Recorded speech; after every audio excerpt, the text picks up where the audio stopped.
Assalamualaikum dan salam sejahtera. Anda sedang menonton Berita 101, saluran yang menyampaikan maklumat bantuan rakyat secara tepat dan terkini.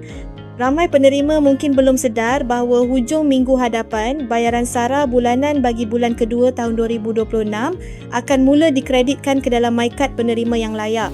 Untuk makluman, bayaran bulan kedua ini akan dimasukkan pada 1 Februari 2026 iaitu hari Ahad. Pada tarikh tersebut, penerima akan dapat melihat baki dalam MyKad masing-masing bertambah mengikut jumlah kelayakan yang telah ditetapkan. Sebagai imbasan ringkas, bayaran bulan pertama SARA telah dilaksanakan pada Januari lalu.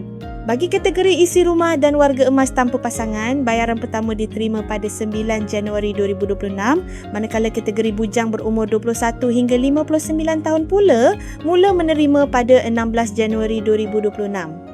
Bermula Februari dan seterusnya, bayaran SARA bulanan akan dibuat secara konsisten pada satu hari bulan setiap bulan sehingga Disember 2026. Hanya bulan Januari saja pembayaran tidak dibuat pada satu hari bulan. Untuk bulan Februari 2026, jumlah bayaran SARA bulanan adalah seperti berikut. Bagi kategori isi rumah yang disahkan dalam data IKASI sebagai miskin tegar atau miskin, bayaran sebanyak 200 sentet sebulan akan diterima. Isi rumah selain kategori miskin tegar dan miskin pula menerima RM100 sebulan. Bagi warga emas tanpa pasangan, mereka yang berstatus miskin tegar atau miskin akan menerima RM150 sebulan, manakala selain kategori tersebut menerima RM50 sebulan.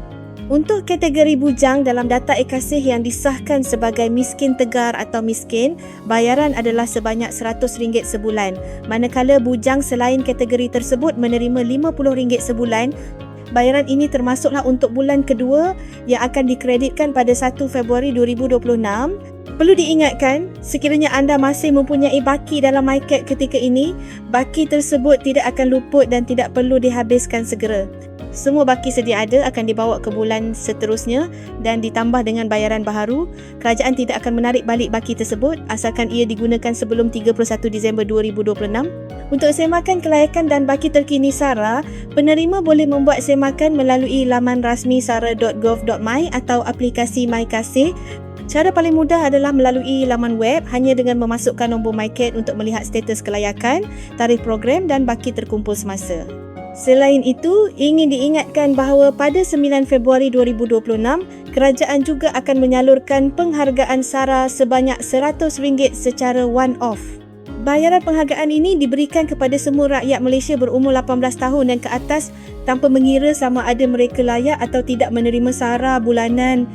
Jumlah RM100 ini juga akan dimasukkan ke dalam MyKad dan boleh digunakan sehingga 31 Disember 2026. Penghargaan SARA ini hanya dibayar sekali sahaja dan tiada bayaran susulan selepas itu.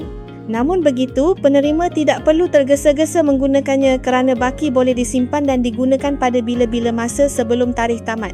Setakat ini, penggunaan SARA masih tertakluk kepada 14 kategori barangan keperluan asas seperti yang ditetapkan.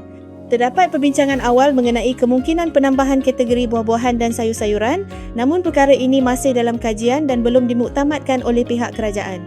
Itulah maklumat terkini berkaitan bayaran SARA bulan kedua bagi tahun 2026. Teruskan bersama Berita 101 untuk kemaskini bantuan rakyat dan info penting semasa. Terima kasih kerana menonton dan semoga maklumat ini membantu anda membuat perancangan dengan lebih baik.